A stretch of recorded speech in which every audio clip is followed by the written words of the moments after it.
Iyon, magandang araw mga solid kong tropa. So ngayong araw ay kakauwi ko lang galing trabaho at naisipan kong mag-change oil. At baka abutan ako ng change oil. Eh naku, napakahirap at mapapalaki pa ang aking gastos. At yan nga palang aking langis na gagamitin, Shell, baka naman. At syempre mga solid kong tropa, papaldan na rin natin yung oil filter na yan, para ganap na ganap. At dyan nga pala ilalagay na yun. O yan, basta makikita nyo yun mamaya mga solid kong tropa. Bago yung mga solid kong tropa akin na munang isasalang itong pata na to na inutos sa akin ng mahal kong asawa.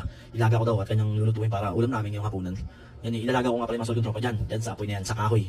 Para talagang nanunuot yung, alam mo kasi yung iba yung luto sa kahoy mga solid kong tropa. So yan, iwanan ko na muna yan dyan. At akin nang ipapatuloy ang pag-change oil. Dito nga pala tinawag ko yung aking bayaw na sabi ko siya nang tumira at baka matira pa ng iba.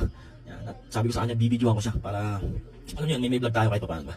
So yan mga tol, makikita niyo dyan, talagang hindi naman siya kumakain ng langis. Pero sobrang itim, alam mo yung gamit na gamit talaga. Parang isang buwan na lang na gagamitin talagang mapapa-change oil ako. And ito nga palang motor na ito mga solid tropa is Fury, Kawasaki Fury 125. Kaya hindi siya ganun kaselan, pero syempre, ginagamit natin, so kailangan natin palitan yung basic needs niya.